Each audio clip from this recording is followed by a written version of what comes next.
Welcome back to another edition of the Night Report podcast. I'm your host, Mike Broadbent. Joining me once again is my co-host, Richie O'Leary. And as we alluded to yesterday, a commitment was on the horizon, and Rutgers was able to reel him in. Donovan Johnson, the offensive lineman from Pine Forest High School in Fayetteville, North Carolina, committed to the Scarlet Knights last night. We'll get into his commitment, what he brings as a player, and more.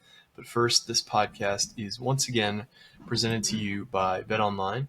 BetOnline is your go-to betting resource for 2025 and your number one source for online betting. Whether you're a seasoned fan or a first-time bettor, BetOnline is your ultimate game day companion with the largest selection of odds for everything from the NBA and college basketball to the NHL and UFC. BetOnline continues to be your number one sports betting source. From every three-pointer to hat trick, BetOnline has you covered with odds, stats, and more for every game, every play, and every win. BetOnline, the game starts here. So Rutgers dips its toe back into the state of North Carolina for another commitment in the class of 2026. I believe the class is now up to 7 recruits with this commitment. Donovan Johnson is listed at 6'3", 325 pounds. But Rich, he looks very light on his feet, very athletic for his size. Talk about him as a player and what he brings to the Scarlet Knights. Yeah, he's super athletic for someone of his size. He plays both sides of the ball for Pine Forest High School down in Fayetteville, North Carolina. Just a massive, massive human being. Like, I mean, it's tough to judge sometimes these recruitments just because like you see them go against just guys that are significantly smaller than him. So it's kind of, I wouldn't say it's easy, so to speak, but it makes things a lot easier when you have 6 inches, like 120 pounds on someone. But he's just able to maul people. Plays left tackle for his high school team. Going to play guard at the next level. But yeah, he also plays defensive tackle. And he's just able to create pressure on that side of the ball. And the athleticism kind of shows more on that defensive side of the ball because his ability to attack the quarterback. But not only that, he's also able to keep up with the mobile quarterbacks and able to get to them, whether they roll out, whether it's a QB design run play. Even on offense, like there's a lot of screenplays in his film, and he's the first one up the field. And I'm not going to say he's keeping up with the running backs, or so to speak, or the wide receiver on the screens, but he's pretty much right there, like almost stride and stride with some of them, while also blocking, which is crazy. But he's very aggressive. He loves the defensive side of the ball because he told me he just loves hitting people. It's like you really can't ask for a much better guy with the size, the abilities he has, the athleticism, like it's just an aggression. Like that's all you want in an offensive lineman, basically, especially a guy in the interior who's going to literally be smacking helmet to helmet with guys every single play. You're on mute. Yeah, that's something you talked about. He just loves to hit. Like aggressiveness is not something you can necessarily like teach to somebody. It's something you kind of either have or you don't. You got that dog in you or you don't. And it's really awesome to hear that he's clearly got that in him. Rutgers was able to land him over a bunch of Power 4 offers. He had an offer from Duke, West Virginia, Wake Forest, Pittsburgh, Kentucky, and a bunch of FBS schools. 5.73 star, so on the cusp of 4-star status. He was at Rutgers on Sunday, right, for a visit, and that kind of sealed the deal. I assume his main recruiter is Scott Vallone, like most North Carolina guys. Talk about how his commitment came together. Yeah, so they got on the campus for his first visit this weekend. He's also visited a bunch of other schools. He's visited Duke, Wake Forest, NC State. He was actually supposed to visit Kentucky this upcoming month, or I'm sorry, not this upcoming month, this month specifically because it's March now, but ended up canceling that and just went to Rutgers this weekend, enjoyed it. As you know, we talked on the pod yesterday. I wrote up a whole article. He said Rutgers is my number one. That was amazing, that whole visit. It's interesting because every recruit, specifically Johnson too, has raved about the facilities. And we always hear how Rutgers is lacking, and it's like, oh, it's gotten a lot better. Like the Hale Center since Greg Schiano took over to now is completely different. The Hale Center used to have 4, or maybe not 4, had lacrosse. It had like every sport was in that Hale Center. It's been revamped. And for people that don't know and don't see the background of it, they redid the rehab. There's like a whole rehab facility now that's in there. There's a whole like arcade / just a hangout room, like a lounge, so to speak. There's a golf simulator. There's the little basketball games from the arcades. There's an Xbox, PlayStation, just couches, just everything that like the guys like. They don't have to leave that facility anymore. It's beautiful. And it's just A been little upgraded. cafeteria in there with like go Cafeteria. meals, It's not just a everything stocked in the cafeteria. Like fridge. I feel like cafeteria is like almost disrespectful to it because the chef they have on staff, and we've gotten to eat from him a couple times. That guy is a master at what his craft. Like he is just fucking good at his job. And I feel like it's also easy because you hear kids always talk about the food sometimes, and they usually sometimes it's like, oh yeah, on the official visits they took me to Steakhouse 85. I got a tomahawk. Like that's okay, different. But like the food at Rutgers in general from their chef is just prepared to like a different level. Is it George Nicola? Does that sound right? It might be. And I got to double check on that one. But the way and I also think New Jersey just has the best food at anyone else in the country, which is a little biased. But yeah, no, going back to his visit, he just enjoyed everything about it. Got to meet the coaching staff a little more. He got to meet a couple of guys in person. I know Scott Vallone was at his school. I know Julian Campenny was at his school for this past evaluation period, but they offered recently too. Like I think it was just in February they offered or January. And that just goes to show you how much of a relationship they're able to build so quickly. February 8th. So they literally just got in the door and were just able to snag them within a month. And it goes to show to speak, not just because of Rutgers building relationship status, but also the fact that they're able to develop offensive linemen, especially guys at his size. And they just are able to seal the deal and just say, hey, look at this guy. Pat Flaherty's developed this.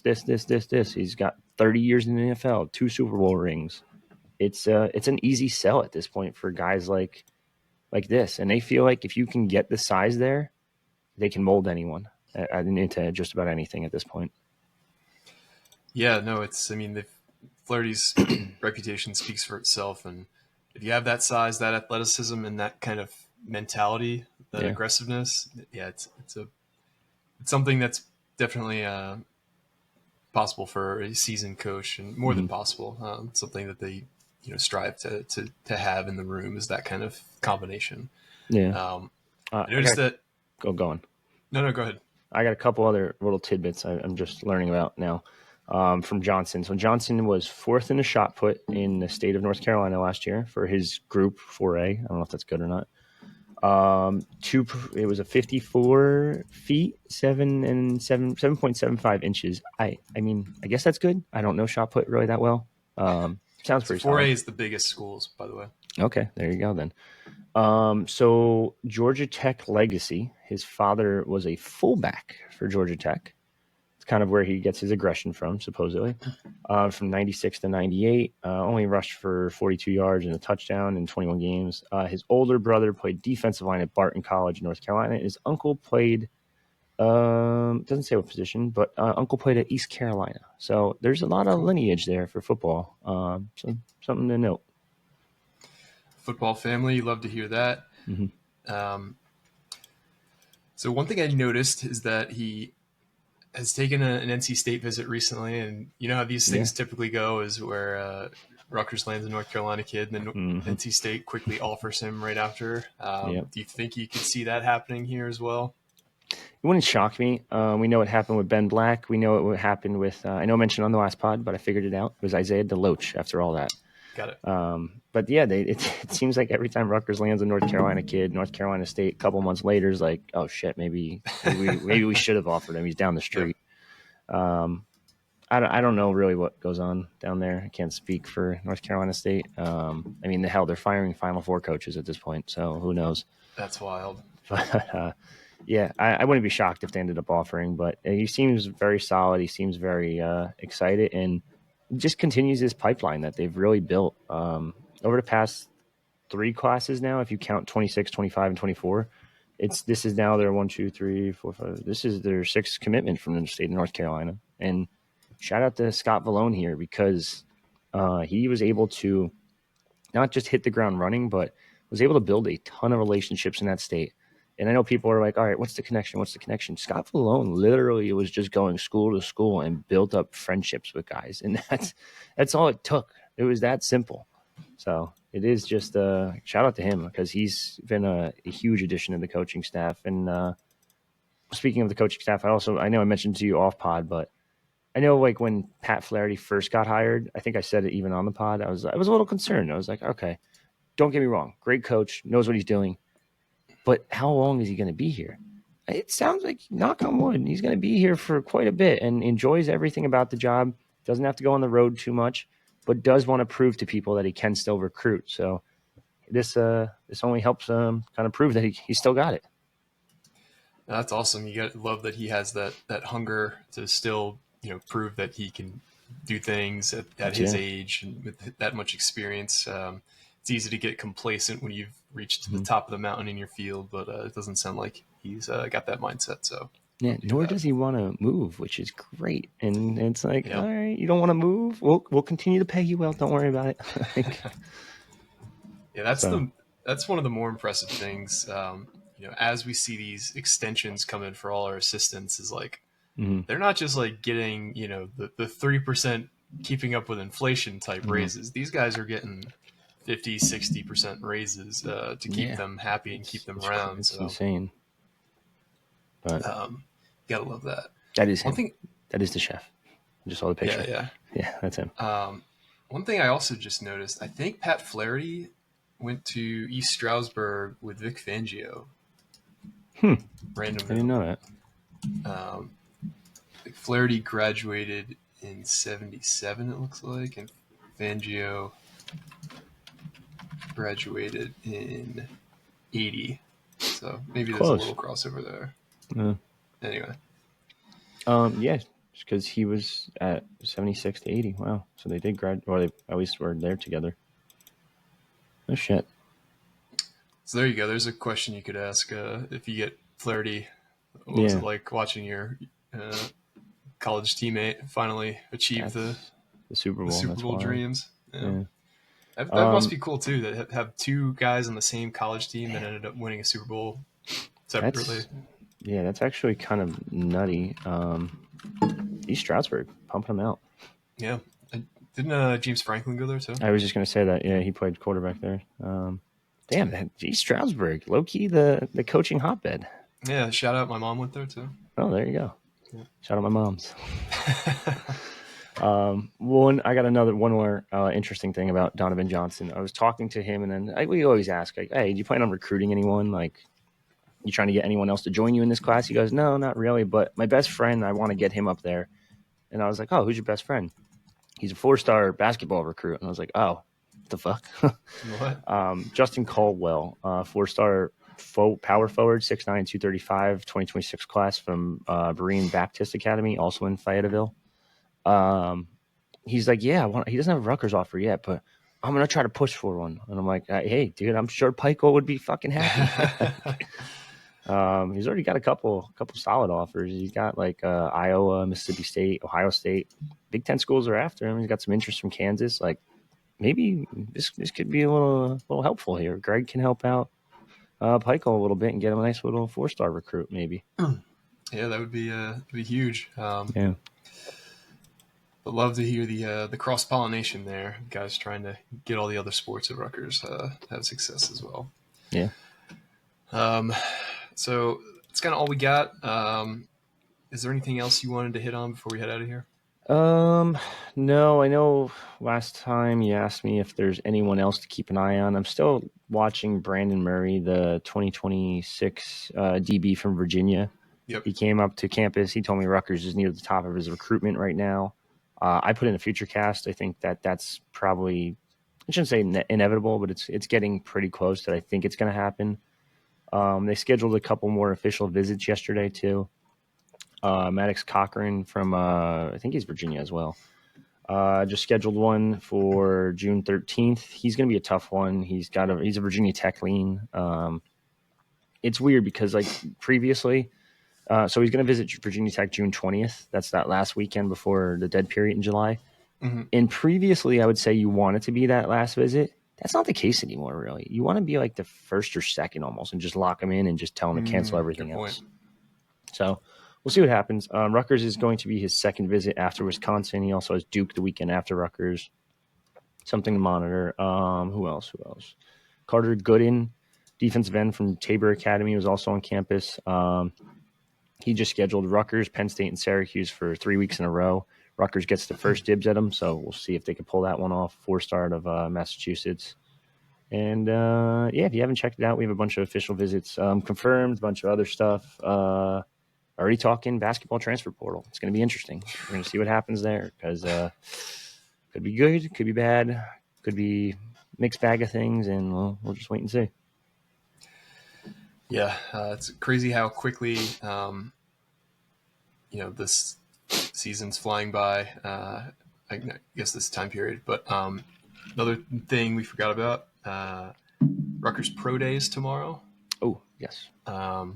Do you know how many players will be competing? Any information about that? Sounds like all of them are going to compete. I know Holland Pierce didn't run a 40 or didn't do. I guess he did the drills, but he didn't do the combine drills, so to speak. Mm-hmm. So I think he's probably going to run. I got to confirm that one. I know for a fact Tyrene Powell is going to go through all the drills, so that's Okay. huge. All 32 NFL teams, of course. Blah blah blah. Shaquan Loyal is going to do everything. This is his chance to actually get on the radar a little bit more because he wasn't a combine guy. I don't think Longerbeam's going to do much because he just tested so well at the combine. Oh, yeah. There's really no reason to do anything other than maybe interviews. Who else? I'm